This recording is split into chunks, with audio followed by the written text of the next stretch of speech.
It's StreamYard. Okay, that makes sense. As I suspected, 32 flavors. Try the sauce. I'm soaked in it. Oh, I could lick you all day long. That's my opinion! Well, hello everyone. Sorry for the few minute delay. Welcome to the Toxic Tuesday. Welcome. It is the 41st episode. Holy fuckery fuckadoo. It feels good to be back and to have this many episodes going. Guys, we are inching like the Dix Division inches to number 50. Like that's crazy. Like it's unprecedented, and it feels good to say that. So I'm glad we got a very, very, not just a classic flick, but a very toxic flick in its own twisted, messed up way that is very timely with a current world event situation that has, let's just say, well, it's been going on for years, but it's really escalated in the last few weeks. And I felt like the timing for that was the best now with Fear and Loathing in Las Vegas starring one Johnny Depp. But before we talk about that movie, I want to acknowledge a few people in the chat. I see the Comic Relief Crusader, Vince Womack, Grifter, Release the McCracken. And yes, you are at Nick Country. What's up, Put Metallicus? Brian Barth. What's up, dude? Dr. Dragon, how you doing? Oh, Chef Nation. How are you, Chef Nation? Nice to see you here. Mr. Tickle Trunk. Mr. Tickle Trunk. How you doing? Gareth Morgan, how you doing? And oh, god damn it, Toxic Man Flu wastes no time. And the timing is best for this clip, guys, because this clip already has legendary meaning. Hail to Toxic Man Flu, because on this day, 3 years ago, in movie theaters not far away, this particular scene happened in cinema, and audiences erupted.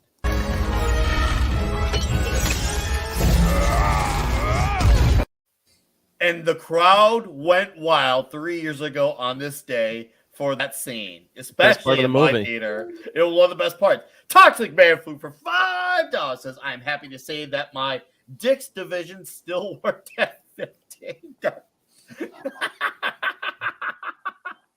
Damn it. And Dustin's screen went absolutely crazy. And I see Chef Nick Nero. How you doing, Chef? Well, oh, Mrs. Flu, too, is here. Hi, Mrs. Flu. Nice to see you here. Thank you for being here. I appreciate it. Gary of the Pop Culture Minefield. How are you, sir? I'm not unwell. Thanks for asking. Glad to be here. I hear Mark D with the C's under the weather. Yeah. Bad trip, man. Bad trip. COVID. AIDS. Bovine AIDS. Been living on cough drops and ice cream, so I'm gonna just run the. I just want to say hi. Well, you go, Gary. Then I'll no, I was just gonna say bovine AIDS. What the fuck did you do to get that? Go on, Gary. Well, I'm just excited because I filled my day with toxic films today. The last film I just watched, man, you should consider doing is Here Comes the Boom with Kevin James about MMA fighting. A comedy, but with MMA in it. I fucking love that film. I know. I don't know if I've seen it. We'll talk, Gary. We'll talk. It'll be glorious. We'll be in touch. So glad to have you back, sir. It's been a weird 2 weeks not having Toxic Tuesday, guys. I fell ill last week. For those who do not know, and when I got sick, the family got sick, and I think something's going around. It ain't COVID, but it's clear that thing's going around. But who cares about sicknesses? Glad to have Gary here. You sent it to me. I sent it to Mark, and we'll let Mark. He licked that stamp and sent the letter. Well, Mark D with a C, despite non-COVIDs, how are you doing? Yeah. No, I'm glad to be here. But what I'm going to do is just drop out and hang out in the back. But I'll run the slideshow and a couple of fun surprises tonight. And this was a toxic movie. When I watched it, I was like, what the hell am I watching? But we'll get into that after. But I just want to say hi to everyone, and my voice is shot, and I'm living on cough drops, but feeling better. But I'll just be in the background there, and I'll be in the chat. So I shall Yo. see you in the I back. will make it a point to talk about you. Yeah, don't talk. I can still hear. Yeah, I'm here, but I can see like I can just remove myself. Yeah, and boom. Oh, look at that. See that Mark D with a C. Being the noble man that he is, saying, I'm still gonna do this, guys. Well, thank you, Mark D with a C. I appreciate it. Thank you. He's gonna hang out backstage. Mr. Dustin, Brutal Keto Simple. How are you, sir? Dude, I'm doing fantastic, man. How are you guys? I'm good, man. I'm Good. glad to have you here. I know you've had a crazy busy week. I'm assuming it's real life stuff mixed with YouTube stuff. What's going on in your world? Oh, having a granddaughter and trying to get everything done all the time. Fun. Dude, no, I know how it is, man. It do be like that. It really do. It's a crazy thing, but Yeah, I was trying to watch this movie with her. Like, luckily she went down for a nap so I got 80%, 90% of this movie watched. So then she woke up and I'm like, well, I don't know about you watching all this stuff, but okay, just like this isn't the Panda movie. No, it's definitely not the Panda movie. That is for sure. Oh, let's see who else. I see Bush McFadden, Bonehead, and Thomas Mess. Thank you for subscribing. I appreciate it. Thank you. So I want to trace this back because my memory of this movie came out at a very, very funky time in life. Like, I was straight out of high school, and for a lot of people, their introduction into Johnny Depp was obviously like Pirates of the Caribbean, and I get it, rightfully so, especially for a mainstream audience. For me, this was my Johnny Depp introduction, and I just remember like thinking to myself, how does this young guy look that freaking old with a head of hair like that? Because he looks like he's like a 20-year-old guy with that head of hair. And like his movement where he's like all like zany and linky. I'm just like, you're like, what is going on with this guy? And him and Benicio del Toro, like, I was just like, that opening scene just really stuck out to me. And I'm like, what is going on with these guys? And like, they're tripping out on something. And then we see Spider-Man, aka Tobey Maguire. I'm like, that looks like Tobey Maguire.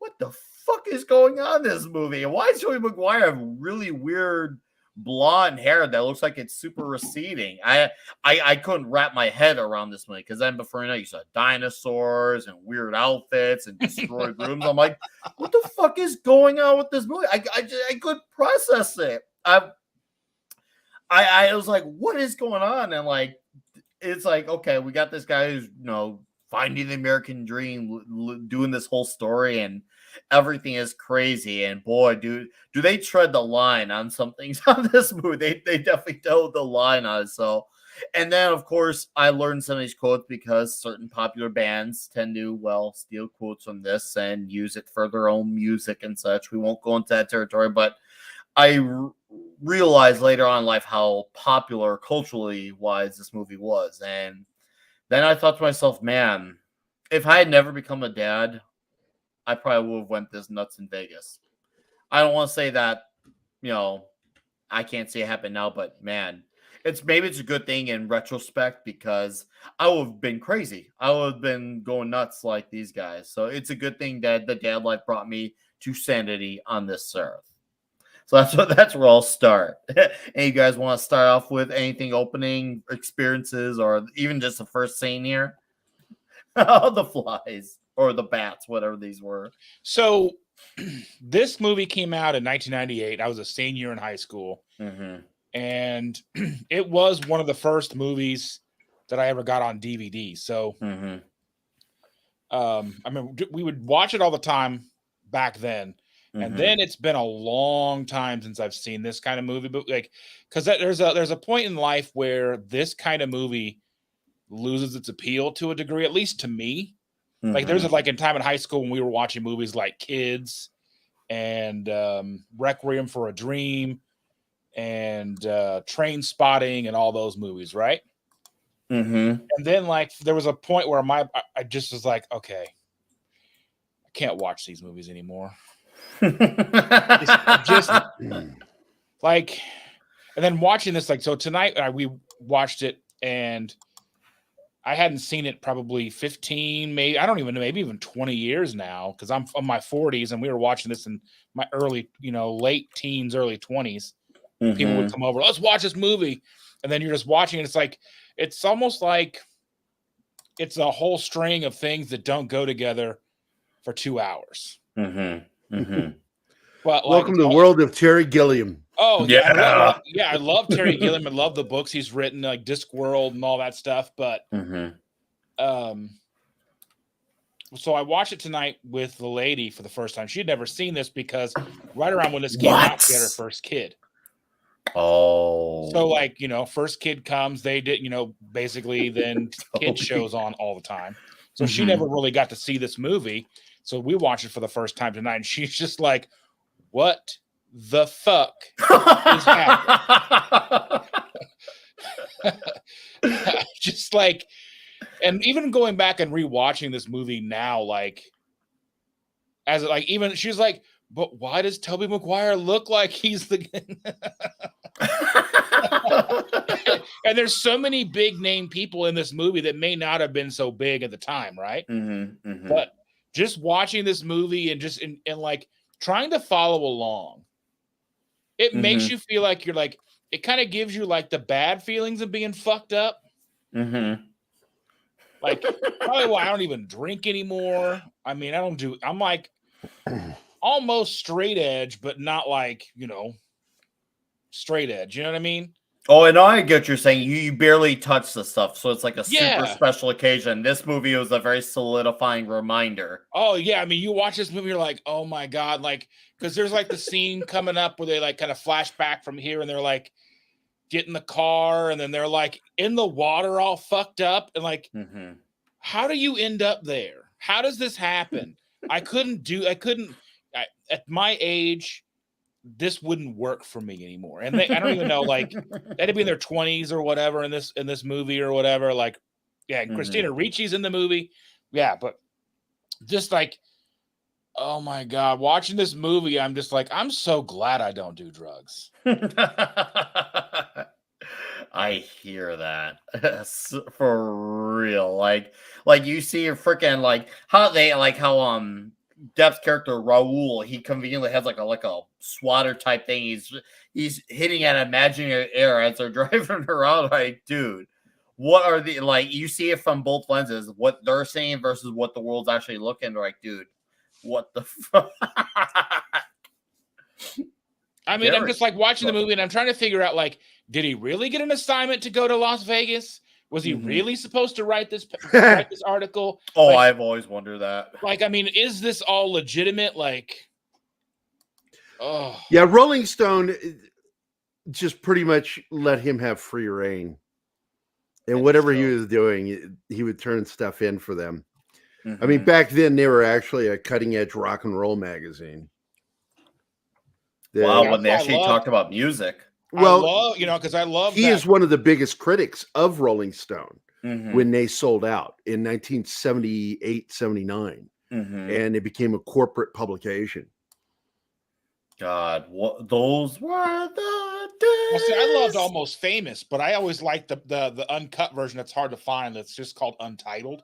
It's got like 45 more minutes of movie. I've never seen that. Is it pretty good? It's amazing because, I mean, basically what it is, it's the young kid who was like 14 or 15 who they tapped to write for Rolling Stone, and they follow this fictitious band around. Well, I guess in the movie, I guess he was supposed to be following. I can't remember. Well, the kid is actually the writer-director of the film. Yeah. Is it Cameron Crowe? Yeah. Yeah, so he's supposed to be Cameron Crowe, and I forget, like, in the movie he's following this this band called Stillwater.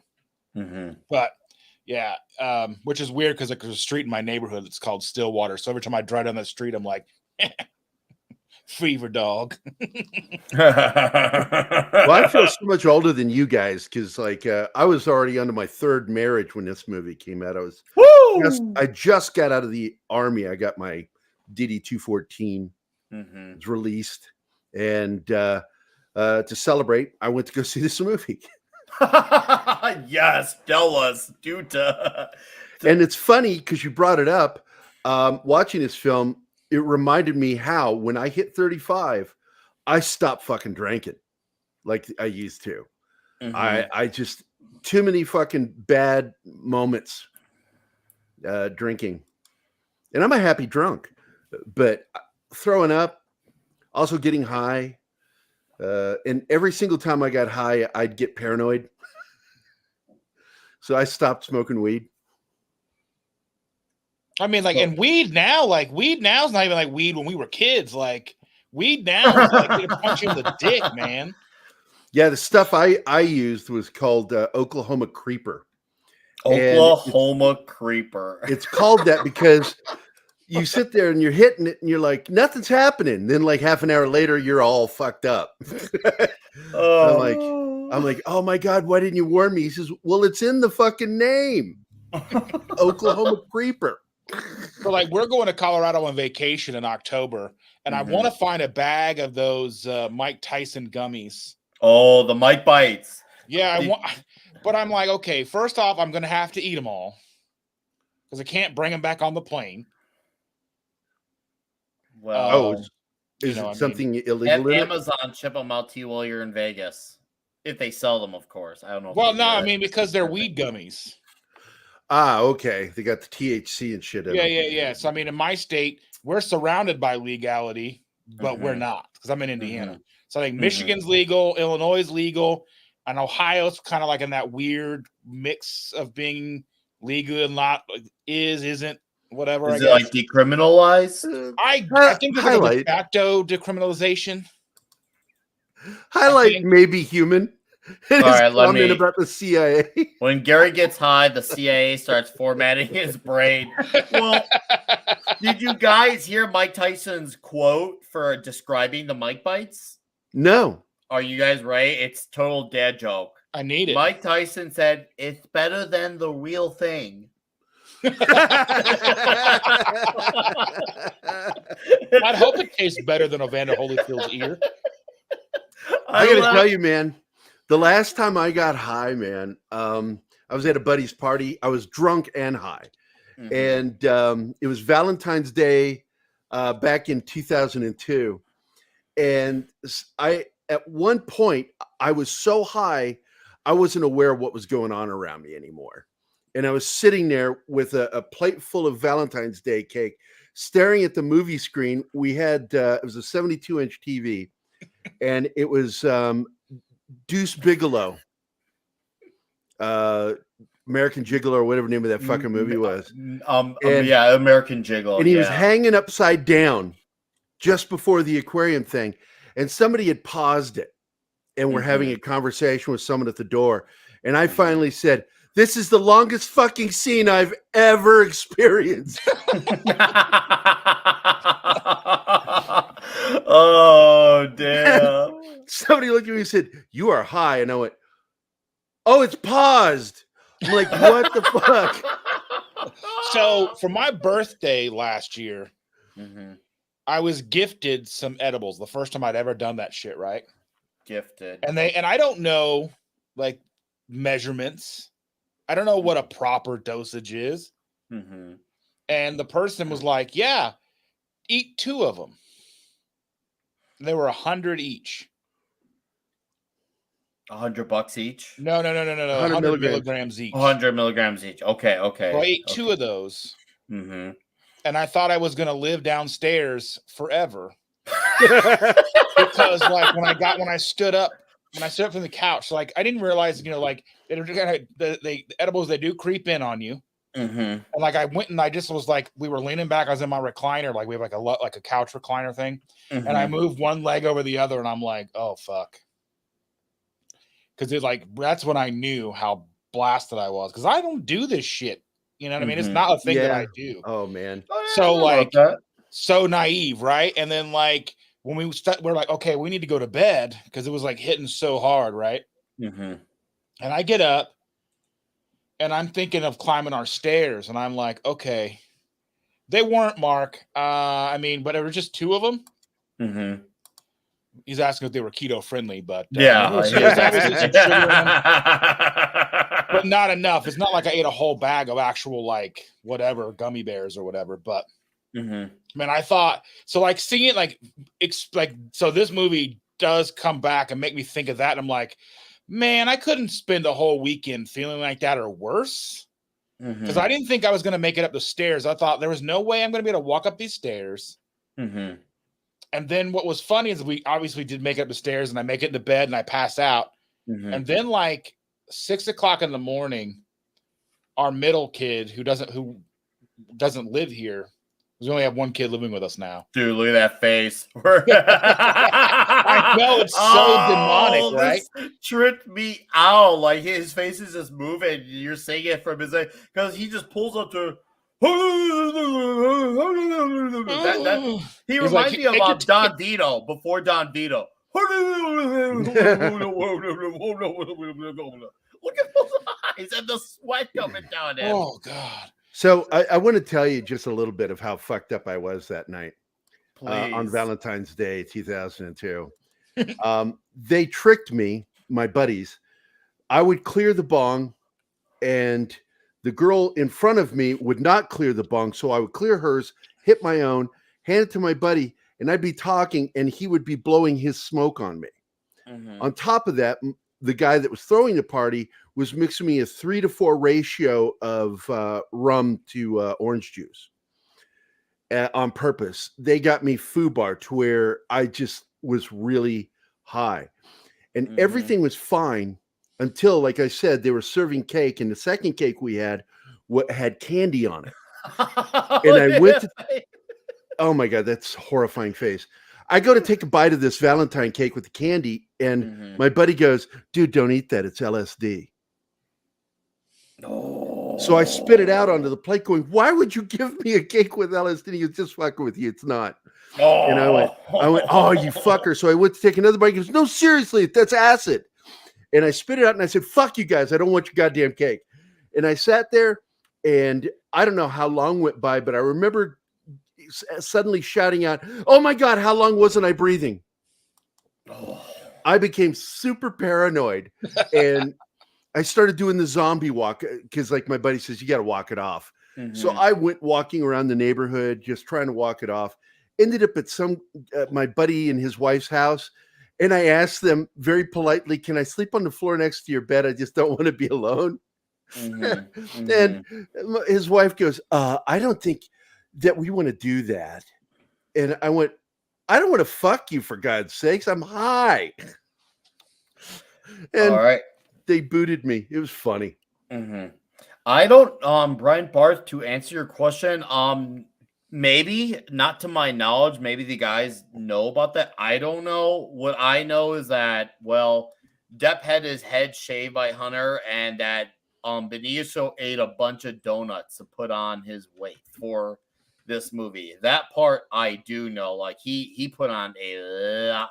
He had to have done some mad consuming for that part. And it says here that Terry Gilliam took over as director after Alex Cox left the picture due to creative differences.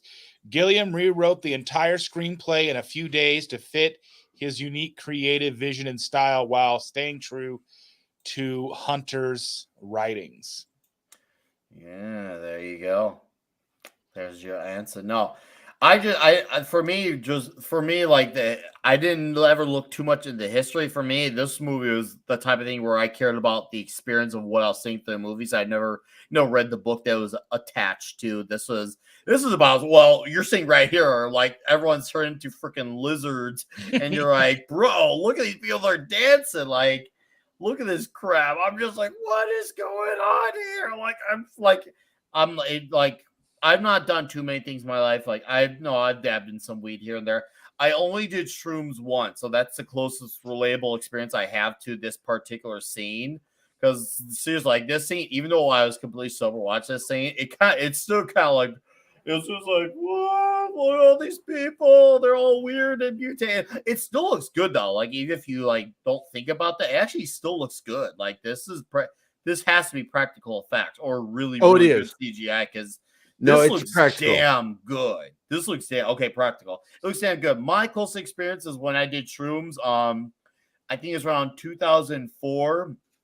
I was at a 7-Eleven that my friend drove me to, and I put my hand in the air, and then lightning wrapped around my arms at 7-Eleven. So I felt like I was like the mighty Thor or something. That's about the extent of my story. Everything else is just whiskey and I and beer. We've been friends since I was 15, and well, I just totally said that illegally on stream, but whatever. You only live once, kids. You only live once. So that's just the way it could get. Oh God, this room, this freaking look at those eyes. Seriously, look at those freaking eyes. Like to think Hunter like actually shaved Depp's head for that. Like, well, I wanted to give you a heads up. Those dinosaurs were sculpted by Rob Bottin from The Thing. All the John Carpenter films and shit. He disappeared. We don't know. After 2014, nobody knows where the fuck he is. Terry or Rob? Rob Bottin. He's just Rob Bottin. Okay. He retired and just stopped working. Wow. Hey, sometimes some guys, they're just over it and they would decide, I want to call it a day, and they do. And that's me every Monday. And then Toxic Tuesday happens and I'm back.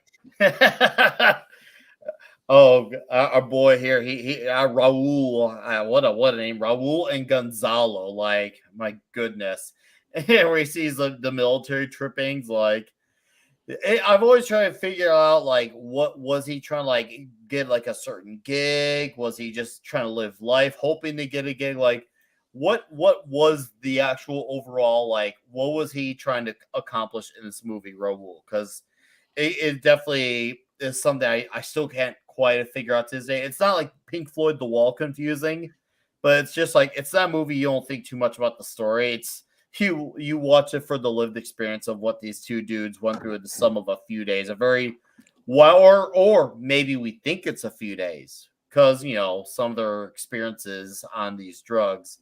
It's hard to tell how much time passes when you're on these things. I don't have that type of experience with a lot of the things they did, the acid and all that stuff. I couldn't tell you. I've never done cocaine, so I couldn't really. Yeah, I've never done any of that stuff before because everybody's always like, well, obviously like heroin for obvious reasons. Yes. Cocaine, everyone's like, well, it's too good. You'll want to do it all the time. And I'm like, well, that's not good. Mm-hmm. And then like, well, everything else, I was like, it's just too much for me. Drinking was like a weekend thing. Mm-hmm. I never really drank during the week. But like when we would drink, we'd drink hard though. You know what I mean? Mm-hmm. Oh, like, yeah. Blackout, like wake up and be like, so what happened, guys? I can't. I've been there on that. And I don't black out, I pass out. There's just no point. I think there was this one thing because I'm a competitive drinker too. I'm competitive about a lot of things.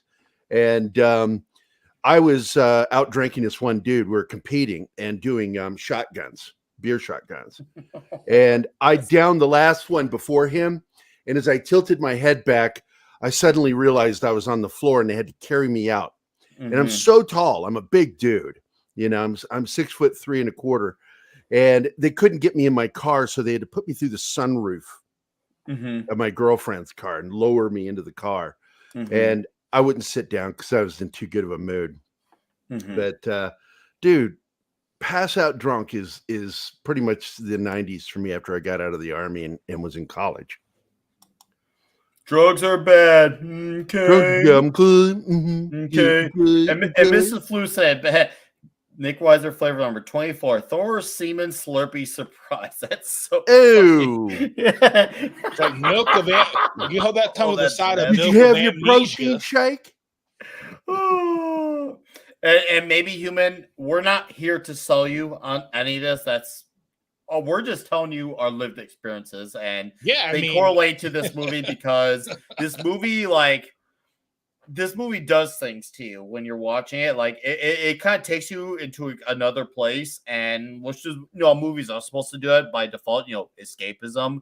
But I feel like this movie takes you to a wait for it, a little bit of a higher place than normal, and even Creed wishes they could be taken to this type of higher, because between the dinosaurs and the suits they wear and the trashings of the room and all the absolutely illegal driving that they did on all the drugs and alcohol.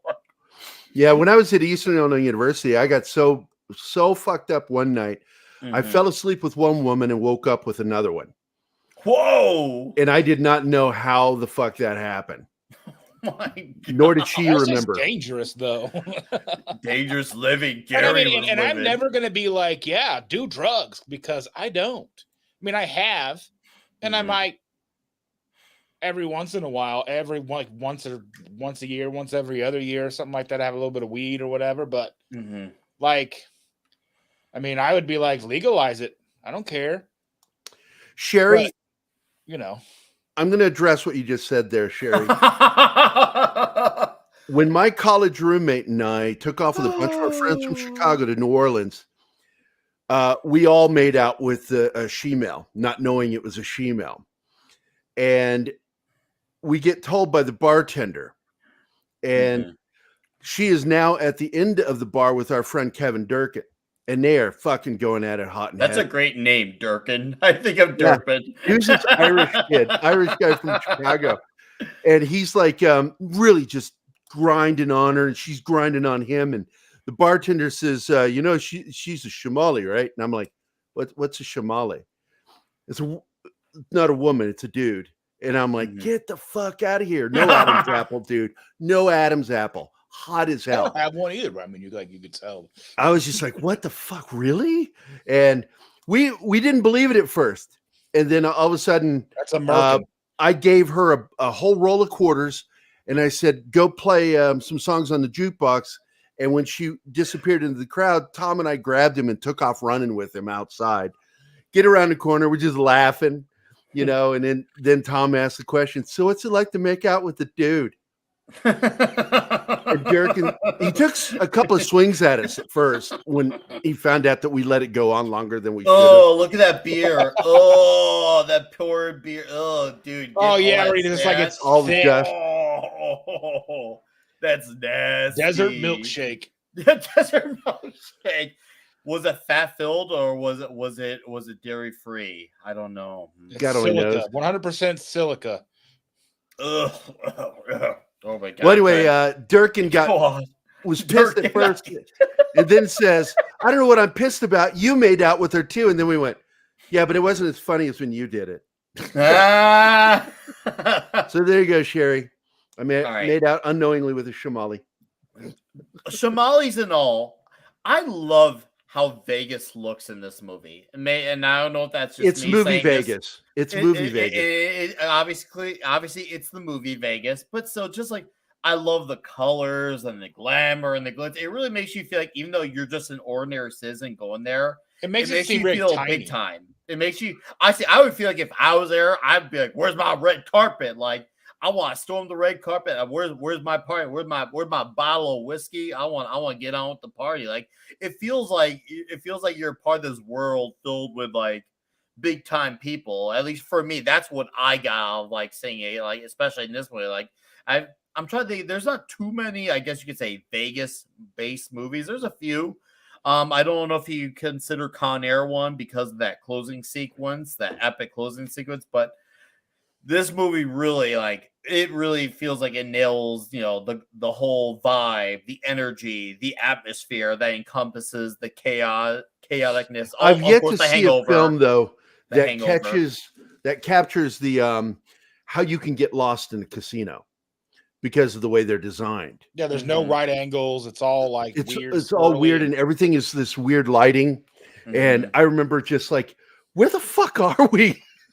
One night I'm like, are we getting close to the exit? And I kept looking for employees. Like, if you want to feel like you're getting lost in Vegas, go out during the day, stay in last time I went, the lady and I went, and we got the monorail pass.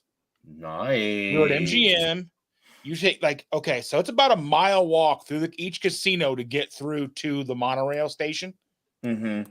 So then you go walking a mile deep into the casino to get to the monorail station.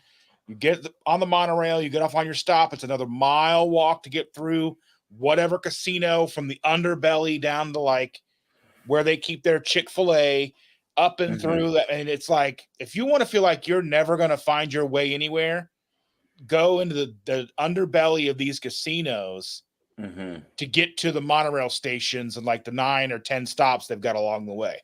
You will walk. It puts Disney to shame with how much you walk. Oh, dude, you burn off the exercise, all the alcohol, all the shit. You burn it off with all the walking that you do. So you're just properly balanced, as Thanos would say, as all things should be. Also, I think that gorilla is something Johnny Depp actually owns at his home. Yeah, because I know the clothes. I know the clothes are clothes based, if not exactly off what Hunter S. Thompson wore during his whole time of living the Vegas life. But before we carry on with Vegas life, our man flew here, and once again we'll celebrate the 3-year anniversary of the shot heard around the world for audiences. It was even greater than Captain America wielding Mjolnir. It was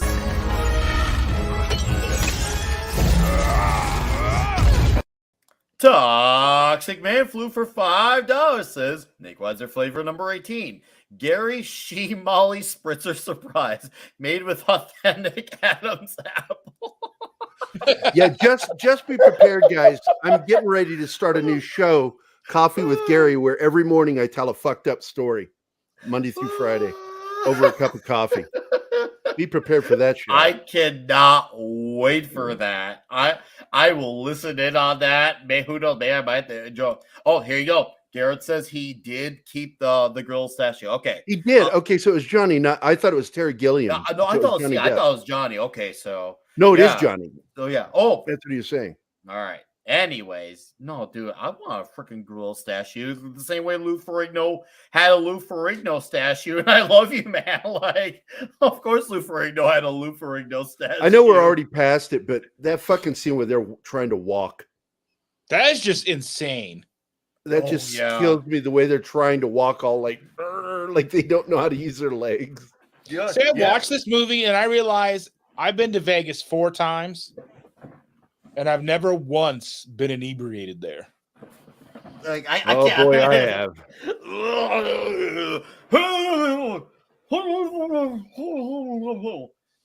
That's me being Raul here. That's your Raul guy. It's not great, but just saying that's me being Raul. I'm not Gonzalo though. I'm not Benicio del Toro. You're not gonna see me stuff some donuts down to become like that, where he's like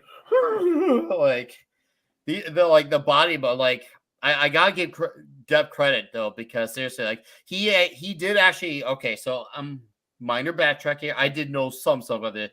He actually was studying the movements so he can get his character down, so he can now obviously have the clothes, but he wanted to have the body movements on. I thought that's cool, because look at that, you definitely have to be a very movable, lanky type of guy, and obviously Depp, not the way he is now, but at the time he was definitely very, very perfect for this role, per se. We'll just say he really was. Well, there was if you remember, the 90s was the competition between Johnny Depp and Val Kilmer for biopics, because the two of them were doing just one biopic after another. Have you ever seen some of Val Kilmer's biopics? No, I have not seen it. Do tell. Oh my God, dude. I think it was called oh shit, I forget the name, where he played John Holmes, the porn star. Oh my God, of course Val Kilmer was that. Of course he was. The Doors, of course, he did that one. But I think Johnny Depp won out when he did the gangster one, Donnie Brasco. I think that is the best of all of the biopics that either of them did during the 90s. You know what, Gareth? All right, before I carry on, Gary, was that really Vern Troy? I did not notice that, because there's a lot of cool cameos, obviously Toby, Cameron, but I did not realize all that time we lost Dustin. He'll be back. I didn't realize that was Vern Troyer Was that really Vern Troyer? Oh yeah, okay. Another one says Young Minnie. All right. Wow. So this movie is really, really low with the cameos because there's also another guy, which I refuse to say his name because, well, he's just straight legendary, and we should let that scene just speak for itself per se. But I guess you and I will handle this until Dustin gets here. But dude, like going around playing games, winning money. I have won money though. I'll say that I've won Oh, some shit. money. I've Where won did he some go? money.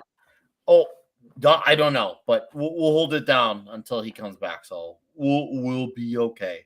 As the words of the Tomatoes said, he'll be back. And yes, Boosh, Gonzo falling is great because I imagine just a life where these guys are endlessly stumbling every single place they go, and somehow they make it to their destinations because the amount of illegal that is in 2022 standards is absolutely batshit insane. And speaking of Dustin, There he is. back. Yeah, my computer decided to shit the bed. Oh man, it's shit. I hate it when that happens. It shit happens. But there's two bits of trivia here. One, because I mentioned this to you before the show, in talking about this film, Hunter S. Thompson said that Bill Murray's version of him in Where the Buffalo Roam is the closest thing to who he really is. And Johnny Depp as him in this movie is everything that he wished he'd been. He wished he had been. Yeah, because he really did want to be more like this Hunter S. Thompson than he was to the Bill Murray version. Mm-hmm. And if you've never seen that movie, you have to watch it. But Where the Buffalo Roam, great film. I'm going to have to. I don't know if I have. Hunter S. Thompson is also the model for Duke from Gary Trudeau's Doonesbury comic strip. Duke was designed to look like him for a reason. Because Trudeau was a big fan. All right. The more you know. No, I mean, it's once again, this movie, like, I see my thing is Zan Zoltan. Let's see if I can find this comment, which one can argue if there is validity to this guy. It's not something you gotta watch for the story because it's kind of like a Godzilla movie. Except you're investing in Del Toro and Depp. They're the monsters per se, and everyone else is the humans. That's the way I like to see it in this movie and the crazy experiences. Because it kind of ultimately is pointless, but it's toxic because of the absolute craziness and everything they come along the way with their shit. And it's still kind of, once again, in my opinion, left to what were they really trying to accomplish. And the words of the critical drinker would say, "Don't know." I mean, maybe Gary or Dustin would like to object to that, and they're welcome to object. But I don't think there's any point to this movie. And maybe there is no actual point to the movie. I mean, do you got anything you want to object to? It's a road movie without an actual destination. I think realistically, it's just a way to put what a weekend like that would be for someone who's never going to experience it for themselves. So you can look at that as pointless, but I think there is a valid argument to be made that something artistically made like this shows you something you're never going to experience, like watching a movie about Paris. You're probably never going to go to Paris. You know what I mean? You're never going to be fucked up on a trunk full of drugs. No, it's true. And I wouldn't want to be. You know what I mean? But I think, that's something about a movie like this that showcases what it would, about as close as you're going to get without actually doing it, I think. It's one of the better movies to showcase that. I agree. I mean, as far as like the crazy drug experiences, it shows that. Also, as far as the Vegas experience, I mean, I'd say it as far as the Vegas experience, not just the drug experience, but the Vegas experiences, I would say this one kind of goes neck and neck with the first Hangover, because those two, they really like, one, you're seeing it on the drug side, the other, you're seeing it from the Bachelor perspective, aka of the Hangover, of the boys getting together for what's supposed to be just a weekend and everything goes to shit. And I see Bonehead, I'll zoom in on this real quick. He's asking, and yes, mine did come in today, and it's glorious. He's got his bottle. He's got his Bart Simpson hair. nice shades and the cool like jacket. So yes, it is glorious to have my Critical Drinker plushie. So very, very happy at this thing, and I'm hoping to have more plushies to come. Who knows? Maybe we'll do Dick's Division plushies. So, and you know, and if you don't like it, dude, Zan Zoltan, that's, hey, I respect your opinion. We're not here to say, oh, fuck you for that shit. Get the fuck out of here. It's just, that's fine, man. I mean, there's no wrong with that. We all have our. Oh, I totally opinions understand it, because it's a movie that I probably won't watch again for a long time, no matter how much I have loved it over, you know, the course of my life. But just like I'll never watch like Trainspotting again. Yeah, it's some films are just they make me feel bad, Right. and so therefore, why do I want to watch it again? You know, I run into that all the time. Some films are actually so dark that I don't want my soul to experience that again. Right. Like somebody on Instagram was saying earlier today that they were trying to watch Donnie Darko and they had never heard of it or seen it before. And I remember watching it for the first time, and just like a movie like that is so like almost depressing that I don't care. Well, that Nick Cage movie where he's drinking himself to death Leaving in Las Vegas. I watched it one time. Oh yeah, same thing. I could never watch it again. Or Dancer in the Dark, if you've ever seen that movie. Oh, fuck that movie. Jesus. That movie's just so sad. Oh, it's so dark and heartbreaking and tragic, and it's just Darius, I'm with you on that one too. Oh my god! God damn it, Vince! Can they even make a comics plushie that small?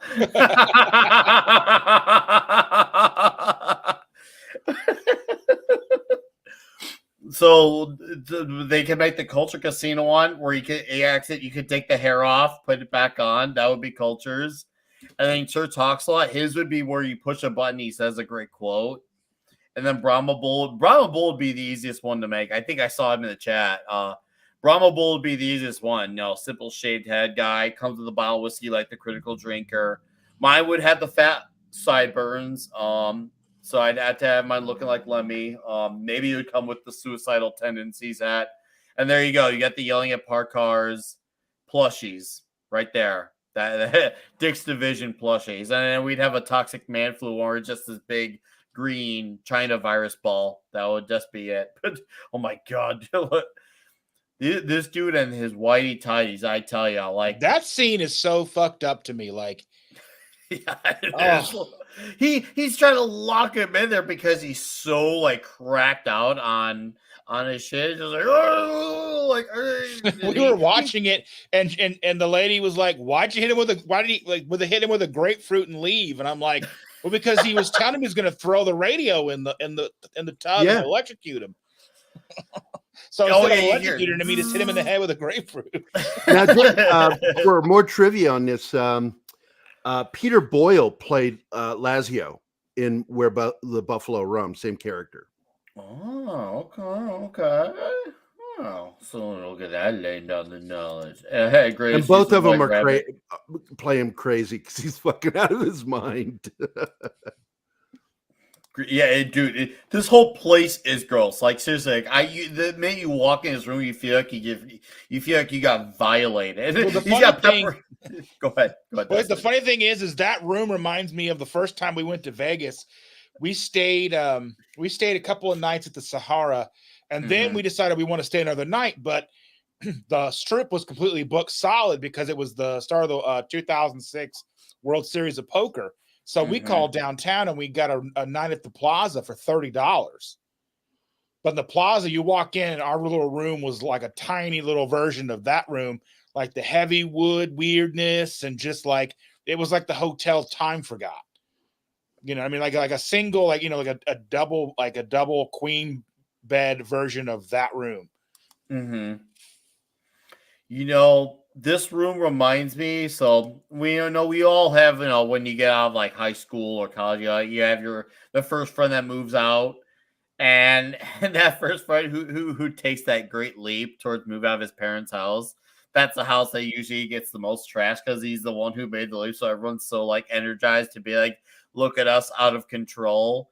And this reminds me of a friend of mine that I had named David. This looks kind of like his place. Like, I remember his place, seriously, like, it had holes in the walls, like, literal holes in the wall. Like, I'm not saying, like, the figurative, like, hole in the wall type of joint, but it had, like, mega holes in the wall. The sink was always filled with dishes. The water was overflowing to a point where it was falling on the floor.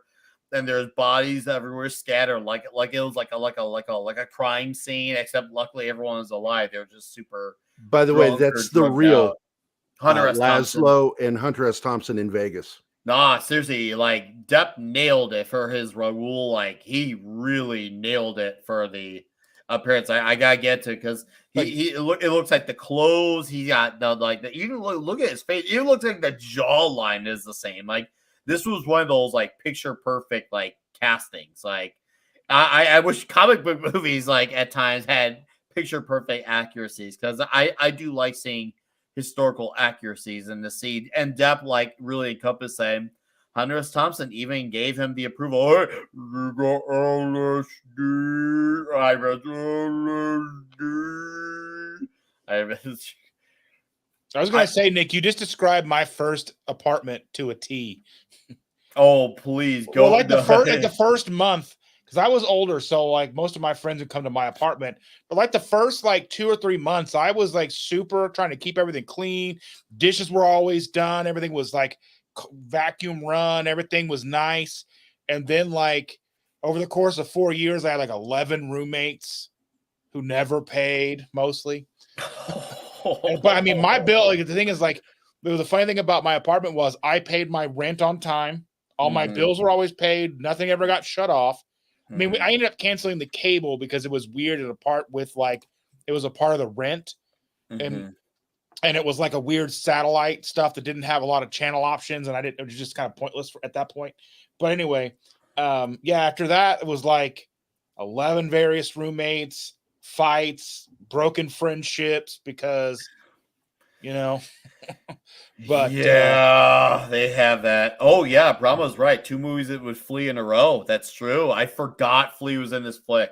Like he's one of those guys who I don't think about as much. So yeah, but go on, Dustin. Oh yeah, it was just but they thought I was a doctor because I paid my rent all the time, and I'd come down lazily in the morning like to pay my rent and scrubs. Oh my god! I was like 22 years old in my first apartment. So you're okay. You're on 22. That's kind of similar because my buddy Dave at the time he's running around 20. He's actually 20, but he had a roommate next door to him. His name was wait for it, Money. So we never knew the guy's name, but you know with a name like Money, there's obviously he's got something going on with him, and Money would help get the alcohol. And like I said, the place was absolutely destroyed. Like I think they even threw a couch over the balcony one time, like a literal couch. They threw it over. Yeah. Well, we didn't do it at my place, but we did it at somebody else's. Oh, what was there that? Because it was okay. So we were at a friend's apartment, and like the cats had pissed over everything. So we didn't when they were on the 3rd floor. And we didn't want to carry this cat piss stained couch down 3 flights of stairs. So we just tossed it over the balcony and just drug it to the dumpster. Oh my God. Because it was disgusting. Like you couldn't even walk in their apartment. It was just like, yeah, you're thinking like, how do people sleep and live like this? Like I remember like there was always the battle of who was going to wash the dishes because they're all so afraid because, once they had the plates are stacked, the water is overflowing to a point on the floor. Everyone's afraid. And like, I remember at one point in time, like even the shower wasn't working. And I'm just like, and I'm like, aren't you guys going to do anything about it? Like, no, we'll figure it out. I was just like, you need to do something about that now. You can't have a place where the shower's not operating. Just live like that. Like, but that's what they did, man. And it was weird because I remember one of my friends, he was like a really smart guy. Like he was in calculus. He then he got a job at Chase Bank. He's like, okay, now they got a job at Chase Bank. I have a reason to get the shower fixed. I was just like, oh my God, Derek, you should have fixed the shower. How did you go to the interview all smelly and somehow get the job? Maybe that's why he got it. They felt bad. Like, okay, we need to give you a reason to shower. And so they did. Like, and Soul Assassin, that's the thing. Yeah. And all the guys are always saying like bring the girls, which for me, I never cared about that. I mean, if the guys want to do it, that was on their own merits, but they somehow brought some in. Well, some of them were participatory in things. I remember one time two of them were doing the diddly, and they made a hole in the wall. Like, yeah.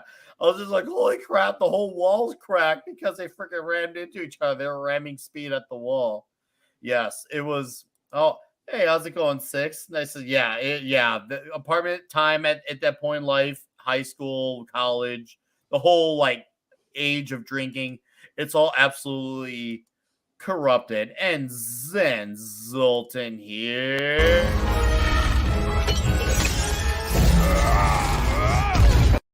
Mr. Zen Zoltan for $1 says, just to give you some for being toxic and yet not. Hail! And thank you for the $1, Zen Zoltan. I appreciate that. Thank you. Oh, anyways. Brah. Oh, hey, who's the doggy? It's Taylor. She wants to be held and kiss me.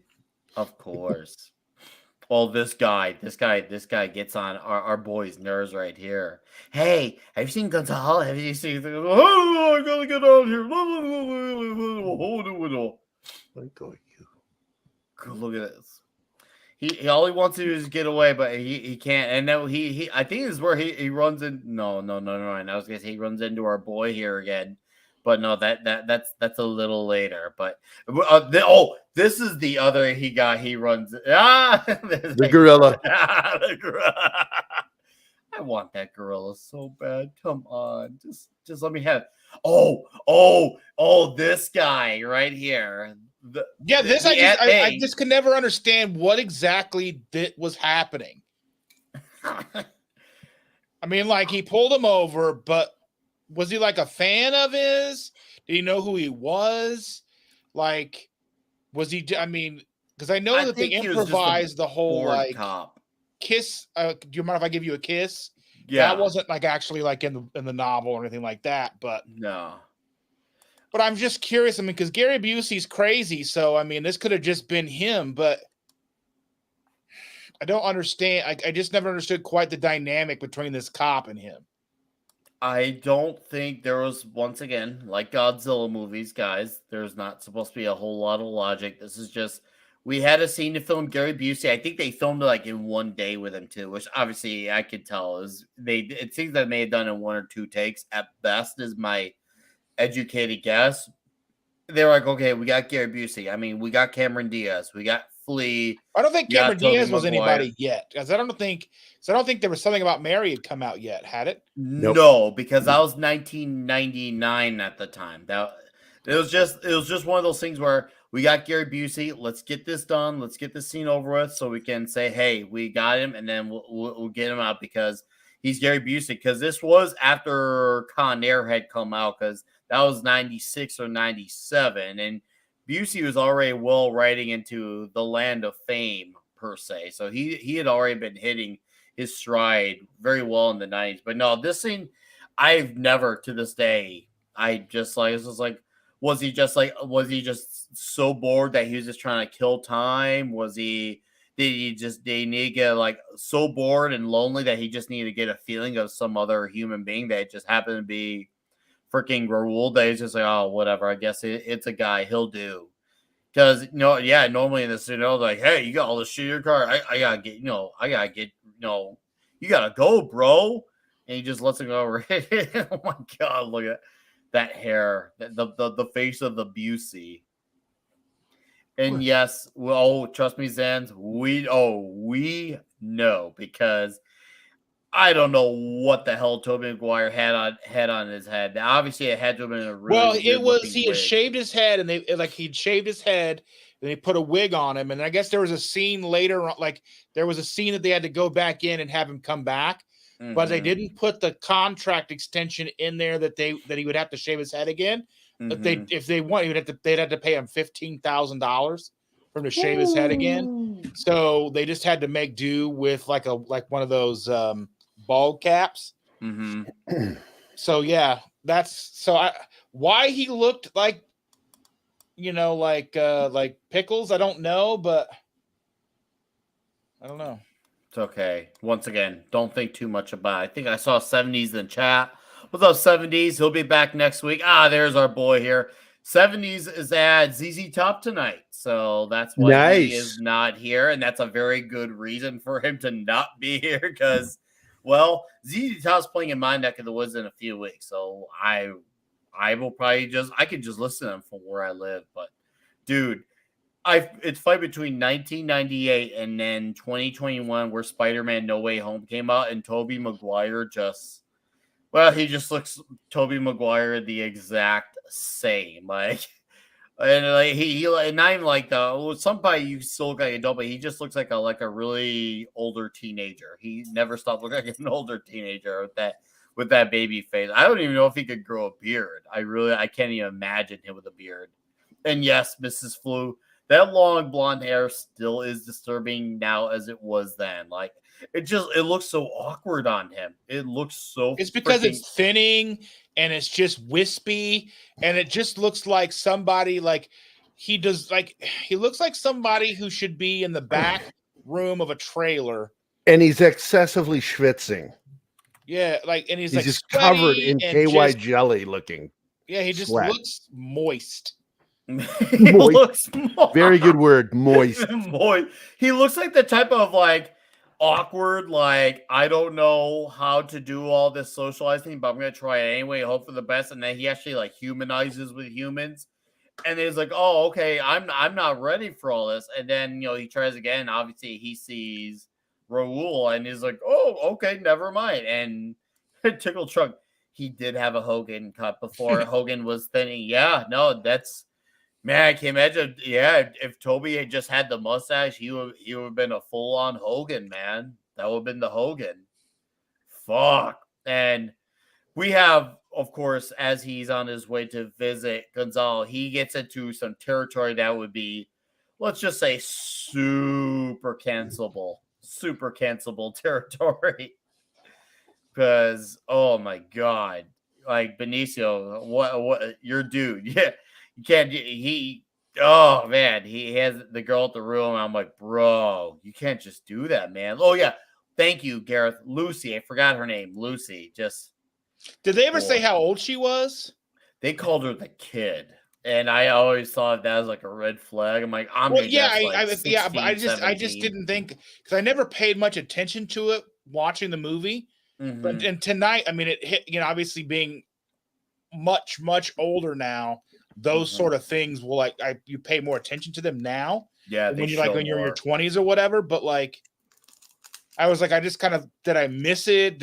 Yeah. So I know that even in the 70s they were. This is 71, and you're freaking out. So it's had to be bad. Yeah, and that was then. Can you imagine obviously as we've said many times on Talk to Tuesday, a list of things that wouldn't pass today, but just I don't even think this thing will even make it into a draft or a screenplay or a script, whatever you want to call it. Do you recognize that guy?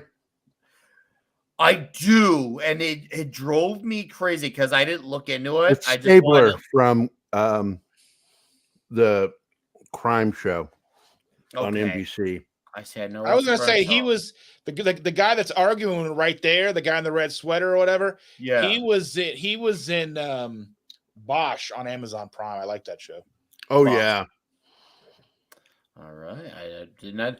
I like how from the customer's perspective, we see it as the whole. This is everything I've ever wanted to say to every annoying customer ever. So I love the perspective that we get of that. And all of a sudden, Depp just comes up and he just gets everything easy just because even though he's super drugged out, he was nice to him. And before you know it, he was like, okay, well, I'll accommodate to you because you were nice to me. And he's the guy, and also the couple back like, yeah, look at that face, dude.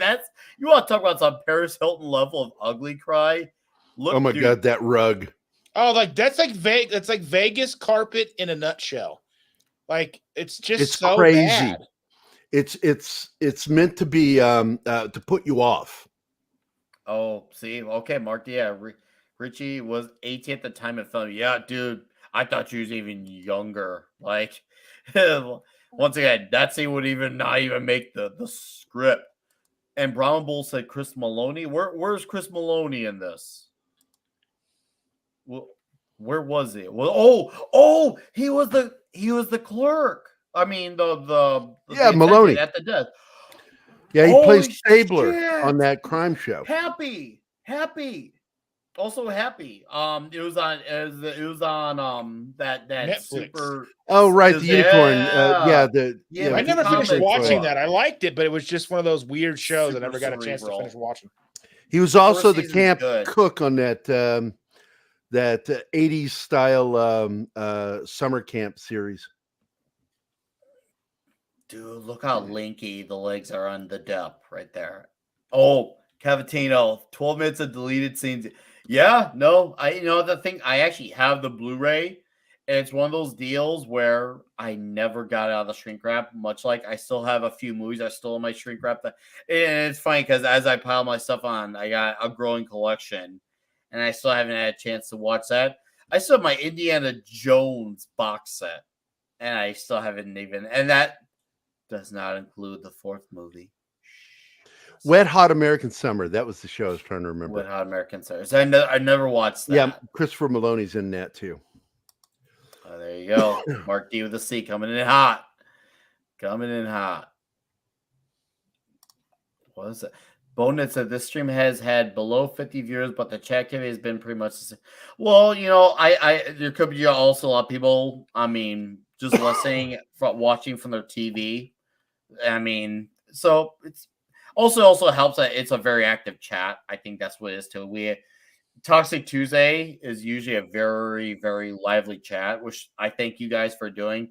That's just how it is. And thank you for being here, Bonehead, for I'm assuming your first time. Yeah, this is what it's normally like. We're used to this here. So we just have a very lively bunch here, even on a Tuesday night where they could be elsewhere on the main event or something, but they choose to be here. So it do be like that here. And by the way, she was 17 when she shot this film. Yeah, Mark said 18, but 17, 18, either way. She was 18 when it was released. She was 17 when it was shot.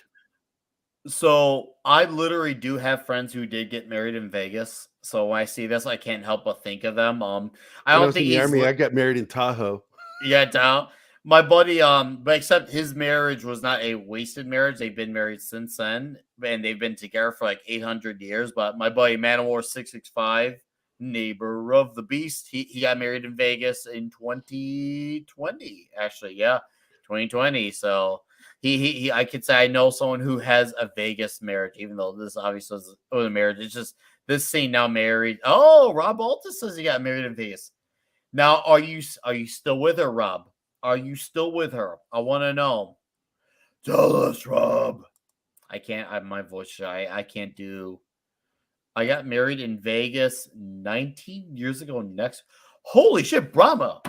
You're that old? I thought you were younger, dude. Bro, I thought you would probably been like 35, 36. I was way off about you, dude. I was way off. And Andy Masters, what's up, Andy? Says, I have never been to Vegas. Dude, wow. I figured a guy like you would have been like high styling, limousine riding, jet riding, profiling Ric Flair style. That's the vibe I would have gotten out of you, man. And wow, you got more money to make those toys than Brown Bull's 40, huh? I learned something about you. Once again, I guess that makes me and Corey continue to be the babies of the Dicks division. Dude, what the fuck is this guy's deal? He has terrible hair. He's overly loud. He's one of those guys who's like, how did they get this guy to speak at a conference? He's like the most unlikable guy for a conference, but maybe that was just the 90s. I don't know. You tell me. What do you guys think? You got to figure someone so there's so many people who would just show up and they'll just hire people to talk at conferences. They don't even have to be right. Mm-hmm. Because he was like talking about weed, like he was an expert in the weed, but it was all wrong. Mm-hmm. So, what do you think, Gary? You agree with him? Yeah, well, one, I want to point out that he's a really good actor. the speaker, Yeah. and he died young. He contracted AIDS and died Damn. in the 2000s. He was best known for Midnight Shade, the TV series of Burt Reynolds. Oh wow. And but yeah, he's your typical government crony who goes in listed as an expert, but when you really listen to him, they don't really know what the hell they're talking about. Oh yeah, it's a perfect position. He's easy with the softball questions, but when it's the hardball questions, it really is like, oh, okay, yeah. So you're not so experty type. And this scene, oh my god. So this one's so notable because you obviously see where they get the infamous call from Lucy, and they're freaking out. And this is probably, I guess you could say, one of my favorite scenes in the movie because you see Depp have to act the part of what Gonzalo is doing, or Gonzalo. He has to act the part of what he's doing, to act like he's getting arrested. And made me actually feel like at one point in time, he actually was getting arrested. And I thought that was really freaking stellar acting on Benicio's part because he has to fake that he's getting arrested and like he's freaking out so hard. And you see Depp, even though he does have to be the one who has to attend to the call, he's just there freaking out with him, just like I was just like, damn, I thought like that scene. I was like, bro, what the fuck, man? Hey, they really knew how to sell it. Like yeah. Now here we go. Yeah, this scene, this is a very weird one for me still to this day to like see happen. And dude, the colors in the room too, like the it's like a purple pink or pink purple, whatever you want to call it. Like, whew, man, I still get all like it is very. This room is super Vegas in the 90s. It's very bright. So it's a very big departure from the first hotel room they were in and it's also a vast. Yeah, that was really it was darker. Very much dark, very ominous, and it was also a downtown hotel. This one is a very light, airy, bright, and it's a strip hotel. Oh, so okay. I'm gonna be that guy here, straight up normie mode. What the hell is Mr. Depp using? It's a made-up drug, I think, is what I was reading. I think it's supposed to be like mescaline. I heard something. I wasn't sure I heard that right. Okay, so I did hear that correctly. He did say mescaline. I'm like, what the fuck is mescaline? Like, I didn't look on the internet, but I was just like, okay, I'll just wait for the panel to ask because I think maybe that's what it was something I supposed to missed be. in high school. Because he was, he's doing it on the tip of his tongue as a liquid. Yeah, there was something in here. There was something I was looking at IMDb. There was something in here about him taking so much of it. I